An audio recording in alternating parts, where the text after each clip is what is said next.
you came to get some what? That's all I came for, to get some Makita. Makita cookies. Get the side. Get the side. Come back around there. Yo, new footage of young Dolph alive is going viral. It shows him just minutes before he was shot, and it's sparking all kinds of theories. There's even footage from inside the bakery now, and fans say it's exposing details nobody caught from the start. Let's break this down.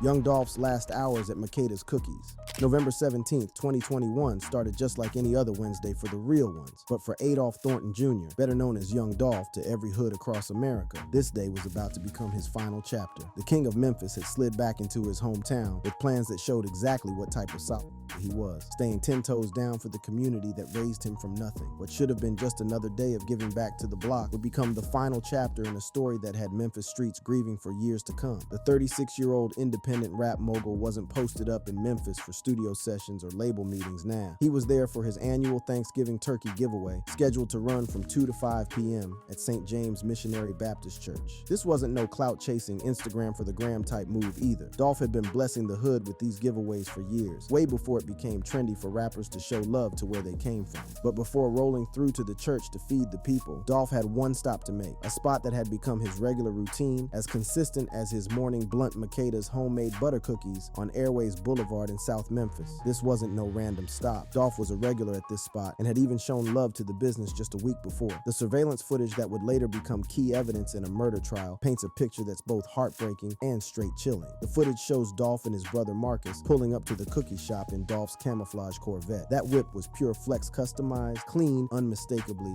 Dolph. It was the type of ride that announced you had arrived before you even stepped out. The kind of car that screamed, "I made it out the trenches and I'm still that nigga." Inside the store, the vibe was chill, almost like family reunion type energy. You can see Dolph on his phone while picking out cookies and chopping it up with the employee who was ringing him up. This was his normal routine, for real. The workers knew his order, knew exactly how he liked his shit. Chocolate chip and ice cream was his favorite, fresh out the oven, hot as fuck, just how the hood legend preferred them. Maurice Hill, one of the owners of Makeda's Cookies, would later break down the personal nature of this visit. Dolph had entered the store specifically to buy cookies as relayed by employees, but this purchase wasn't even for him. He got 2 lemon and strawberry. It was for his mother, Pamela Hill would later recall, her voice heavy with pain as she remembered that final transaction. The relationship between young Dolph and Makeda's Cookies was deeper than just customer love. This was about keeping it real with black-owned businesses in the heart of South Memphis. Real recognizes real, and Dolph understood the importance of supporting the entrepreneurs grinding in his community. The couple had founded the business in 1999, naming it after their niece Makeda, who battled cancer as a child. Just 7 days before his death, Dolph had been at the shop promoting the business with that same authentic energy he brought to everything. The footage from that visit shows him in his element, relaxed, genuine, showing mad love to local business owners who were hustling just like him. Say it again. Say you came to get some what? That's all I came for, to get some Makita. Makita cookies. Get the side. Get the side. Get the side. Come back around there. Yes, these right here. What you got? Chocolate chip. Don't hot. Straight out the oven. Just for you. Appreciate you, baby. Be safe.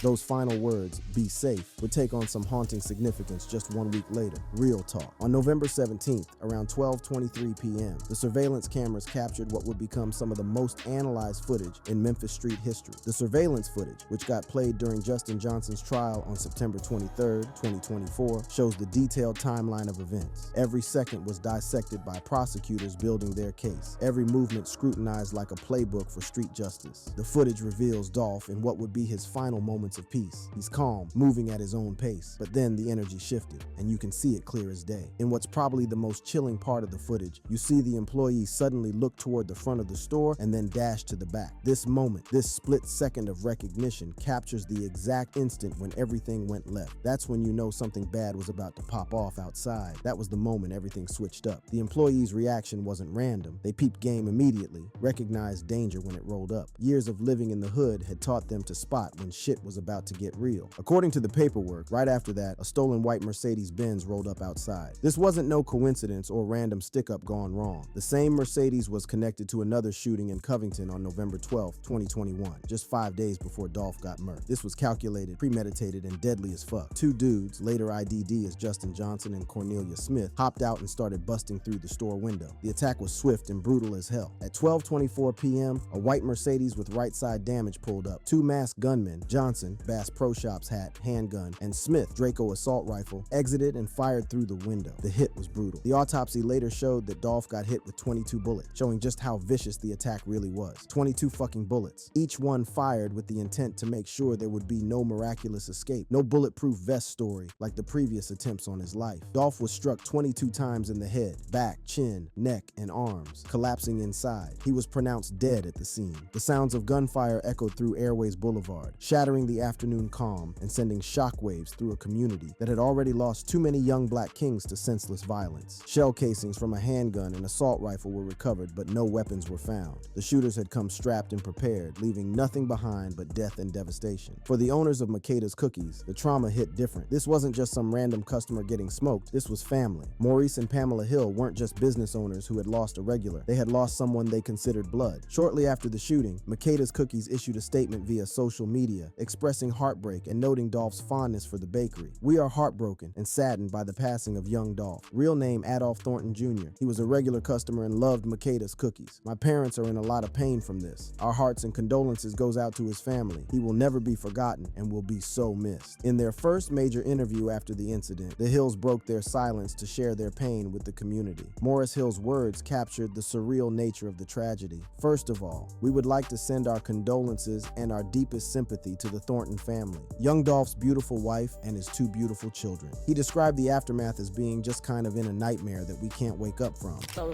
chocolate chip and ice cream was his favorite. So yeah, we gon' Was it inside of your store or right outside? Well, from what I was hearing, it was inside the store. For Pamela Hill, the personal loss cut deeper than a motherfucker. Losing his life buying my cookies because he just felt comfortable coming there. It's just been hard for me to just digest. So we just want everybody to know, we want the family to know, we love Dolph. He was a part of our family. We really appreciate him coming in, in the store, supporting us anytime he can. So whatever the family need, we just want them to know we here. The weight of that statement, the idea that someone lost their life in what should have been a safe space, haunted her soul. She remembered their last interaction with painful clarity, describing how Dolph affectionately referred to him as Little Dolph, which he never corrected, and he would greet her with, "Hey Ma." These weren't the interactions between some celebrity and a vendor. This was real family love, the kind of respect that can't be bought or faked. The Hills' pain was amplified by their understanding of what Dolph represented to Memphis and the culture. Pamela Hill captured this when she described him as just wanting to give, just wanting to change the whole world, calling him so sweet and so pleasant. What makes this whole situation even more messed up is that Dolph wasn't just out running errands that day. The irony was devastating as hell. A real nigga who had dedicated his day to feeding others, to giving back to his people, had his life cut short while buying cookies for his moms. The turkey giveaway he was heading to would go on without him, a community event that became a memorial for the fallen king. As word of the shooting spread through the hood like wildfire, Airways Boulevard became a crime scene, then a pilgrimage site for real ones paying their respects. Makeda's Cookies, where the shooting went down, temporarily closed before reopening. The shop became a pilgrimage spot for fans, with murals and memorials popping up to honor the fallen rapper. However, the surveillance footage that captured Dolph's final moments would later become crucial evidence in a murder trial that would expose a web of conspiracy, betrayal, and street politics that reached into the highest levels of Memphis's rap game. But what really went down in those final seconds, and who was pulling the strings behind this calculated execution? The young Dolph murder trial and conspiracies surrounding his death.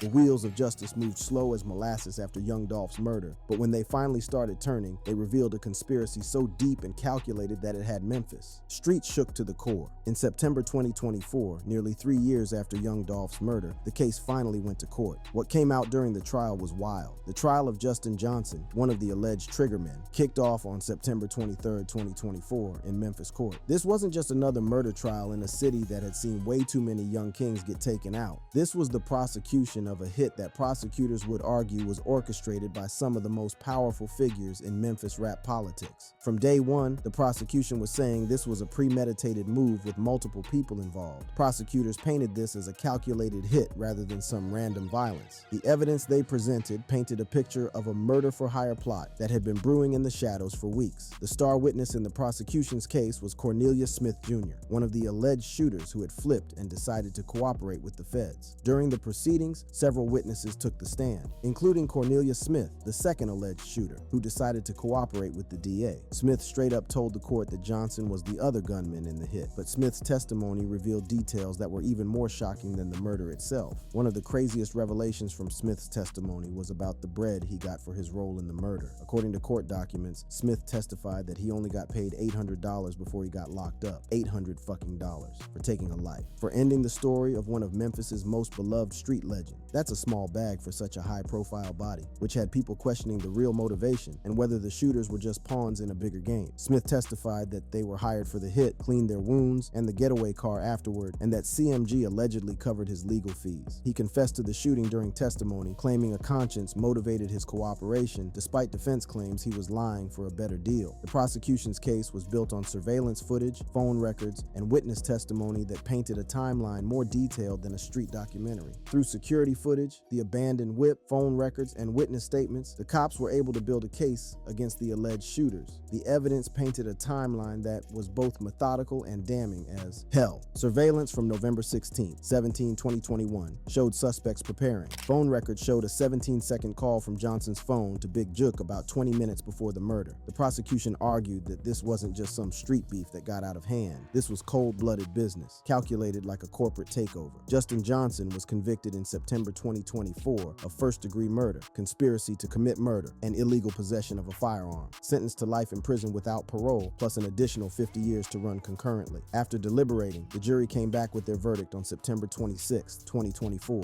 Justin Johnson was found guilty on all counts, including first-degree murder and conspiracy. He got life in prison. People in the courtroom noted that Johnson showed zero emotion when they read the verdict, but the conviction of one shooter didn't close the book on this saga. Hernandez Govan, the alleged mastermind, is scheduled for trial in July 2025. According to court documents, Govan is accused of being the mastermind who set up the murder plot. On December 13, 2024, Govan curbed a plea deal offered by prosecutors and decided instead to take his chances at trial. The decision to reject the plea deal has many wondering what cards Govan might be holding, or what he knows that he's not willing to snitch about. The outcome of Govan's trial might reveal even more about the planning and motivation behind Dolph's murder. As the trial proceedings unfolded, conspiracy theories began to spread through the hood and the internet like wildfire. The digital streets, particularly platforms like Reddit and Twitter, became breeding grounds for theories that ranged from believable to straight up wild. While the official narrative ties the murder to gang and label rivalries, numerous conspiracy theories have emerged, often amplified on social media and forums. These range from occult involvement to political plots with varying degrees of substantiation. One of the most persistent theories involved Illuminati blood sacrifice and occult theories. A prominent theory claims Dolph was sacrificed by the Illuminati for fame or as part of hip-hop's blood rituals. Proponents point to his age, 36, a master number in numerology,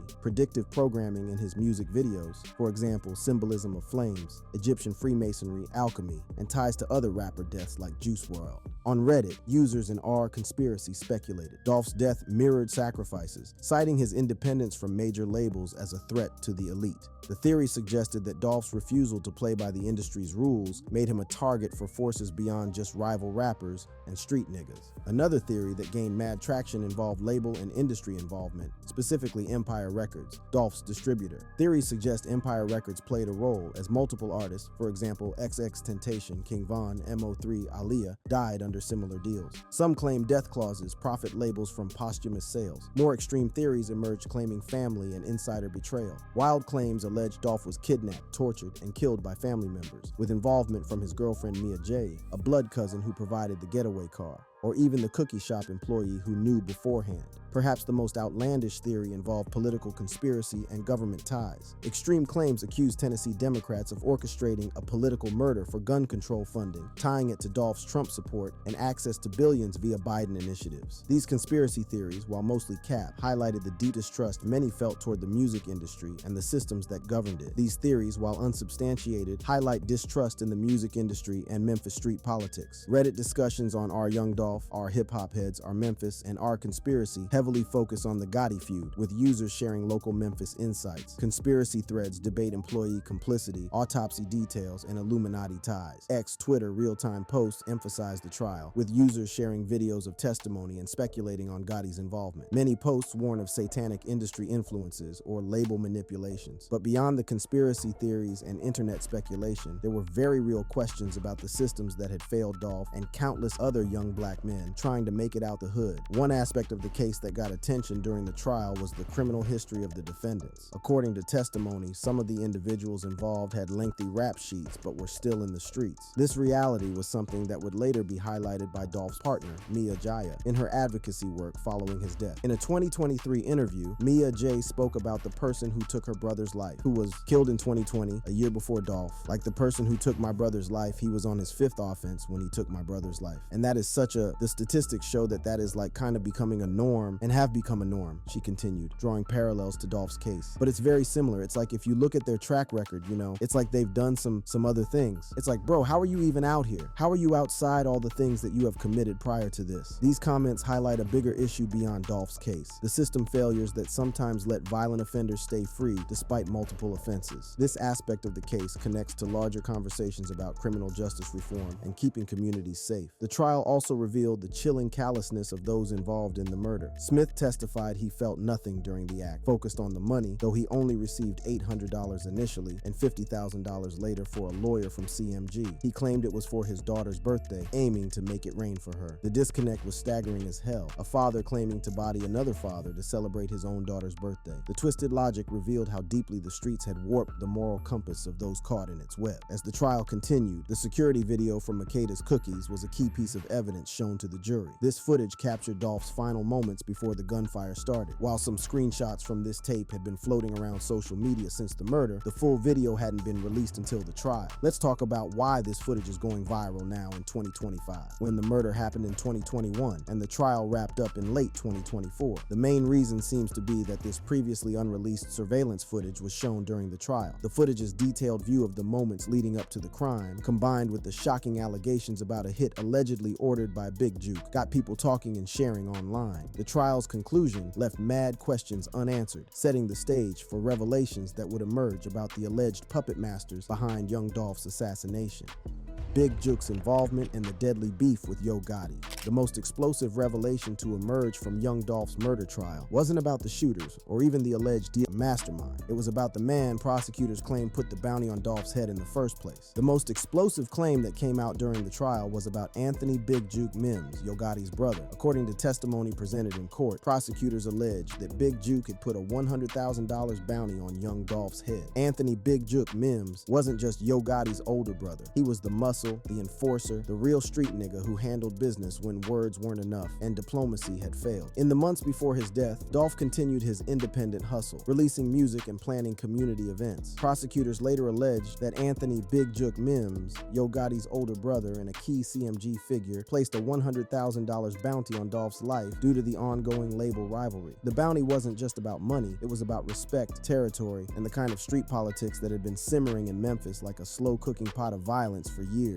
Hernandez Govan, accused of masterminding the plot, reportedly connected suspects Justin Johnson and Cornelia Smith to Big Juke in Atlanta, where Johnson was promised a CMG deal in exchange for carrying out the hit. To understand why this is such a big deal, you gotta know the history between young Dolph and Yo Gotti. The beef between young Dolph and Yo Gotti wasn't just rap rivalry or some manufactured industry drama. It was personal, territorial, and rooted in the kind of disrespect that the streets never forget and never forgive. Even though both were successful Memphis rappers from similar backgrounds, they'd been beefing for years. The roots of young Dolph's conflict trace back to around 2014, when he publicly claimed to have rejected an offer to sign with Yo Gotti's collective music group. But the real tension started when these two alpha males met face to face for the first time. Young Dolph had always been vocal about that first encounter with Yo Gotti, and his words revealed exactly why the relationship was doomed from Jump Street. You gonna really sit and downplay your artist and throw your artist up on the bus to try to persuade me in to come over there? So it's like a red alert the first time I met him. You feel like I can't what you gonna say respect that. about me?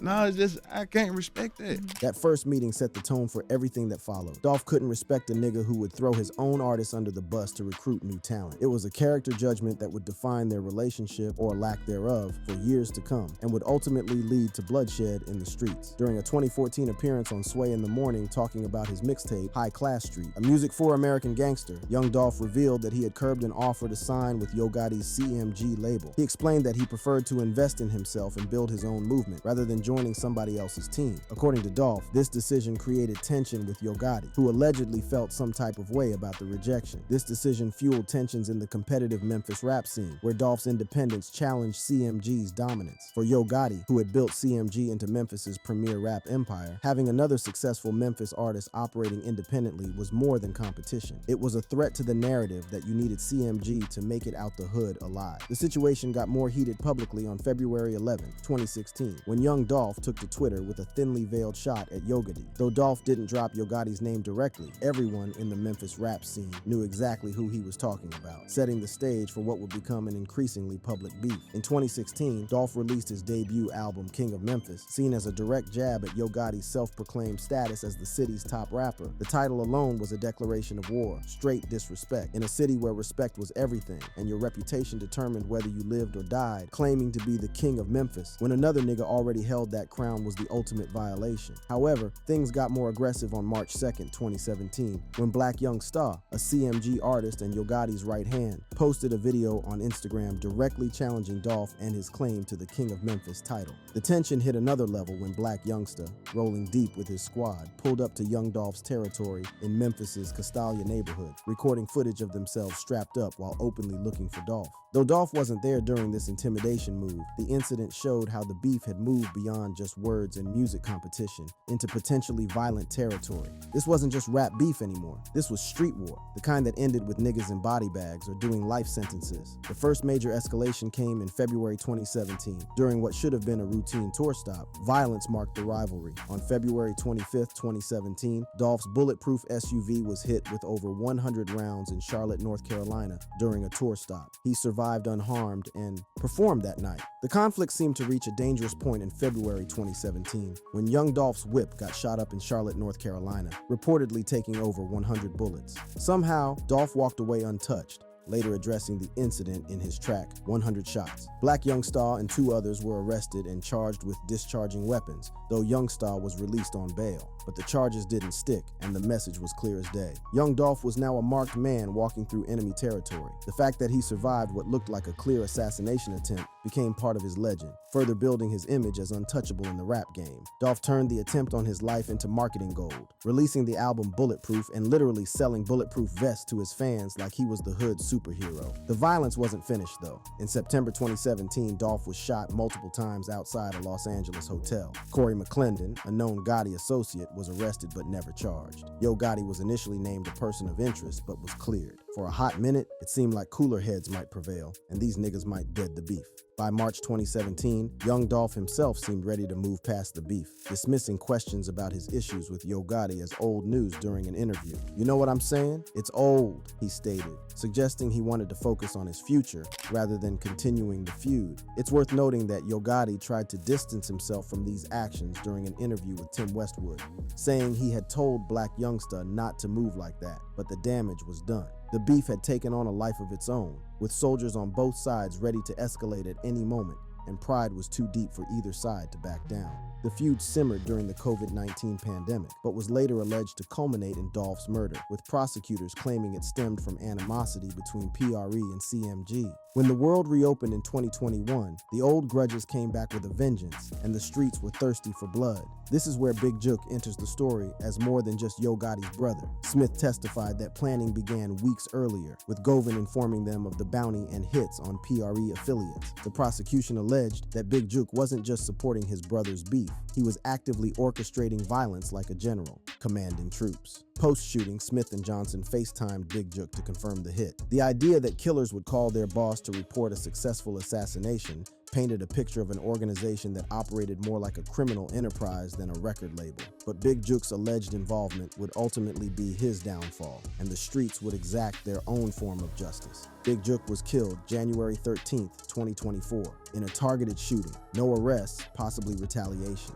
Big Juke was fatally shot on January 13th, 2024, outside Perignon Restaurant and Event Center in Memphis, shortly after attending a funeral repast. He was 47. Surveillance footage showed a targeted attack, with Juke and another man hit by gunfire from a passing vehicle. Many view Juke's killing as retaliation for Dolph's death, given the timing, just over 2 years later, and the feud's intensity. Dolph's associates, including artists from PRE, publicly celebrated Juke's death on social media, with posts implying karma or get back. The streets had spoken their truth, and justice was served hood style. Some ex-users and forum posters noted the professionalism of Juke's hit compared to Dolph's.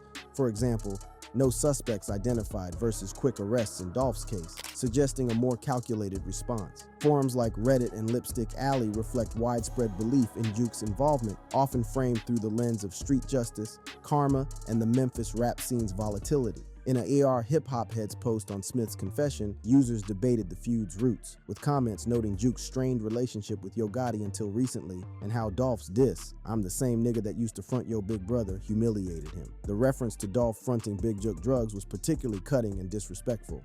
In the streets, questioning someone's credibility as a supplier isn't just disrespect, it's questioning their entire foundation, their street credibility, their ability to handle business. For Big Juke, having that put in a song and broadcast to the world was the kind of humiliation that demanded a response. Post Juke's death, threads celebrated it as sliding for Dolph, with users noting ongoing retaliation against CMG affiliates. r/Memphis10 users argued Juke felt disrespected by Dolph's tracks, and that the murder was part of the game, though others condemned it as fueled by ego. Threads from 2021-2024 heavily implicate Juke, with users sharing timelines of the feud and predicting his death as karma. A 2024 thread on prosecutors' claims garnered comments like, "Big Juke put the $100K hit on young Dolph," with celebrations from Dolph supporters after Juke's murder. The cycle of violence that began with words in a studio had claimed 2 lives and left families destroyed on both sides. It's important to note that Big Juke himself hasn't been charged in connection with the murder, and these remain allegations presented during the trial. But in the streets, allegations and proof often carry the same weight, and street justice don't wait for courtroom verdicts. Tragically, whatever hopes existed for squashing the beef was shattered on November 17, 2021, when Dolph got fatally shot in Memphis. The king of Memphis was dead, but his death wouldn't bring peace. It would only escalate the violence to new levels and claim more lives in the process. This allegation added a whole new layer to what many people already suspected, that Dolph's murder might be connected to the long-running beef between his paper route empire and Yo Gotti's collective music group, CEMG. The tension between these two Memphis hip-hop empires was common knowledge, with diss tracks and social media shots being fired back and forth for years. The aftermath of Big Juke's death sent shockwaves through Memphis that were still reverberating as of 2025. No arrests have been made, and Memphis police have not publicly linked it to Dolph's murder, though speculation abounds. But the streets don't wait for police investigations or court verdicts. They operate on their own timeline and their own code. These forums show a consensus that Juke was involved, though some urge caution, assuming media sensationalism. Discussions emphasize the tragedy of the cycle. Dolph's death led to Juke's, perpetuating violence in Memphis. The beef that started with a rejected record deal and a disrespectful first meeting had evolved into something that claimed lives, destroyed families, and left the city mourning its most talented sons. While Big Juke's involvement remains alleged, based on testimony rather than irrefutable proof, it was pivotal in Johnson's conviction and fuels ongoing narratives of retaliation. As Hernandez Govin's trial approaches, Memphis waits to see if more truth will emerge from the shadows, or if the full story of young Dolph's assassination will remain buried with the dead in the cold Memphis ground.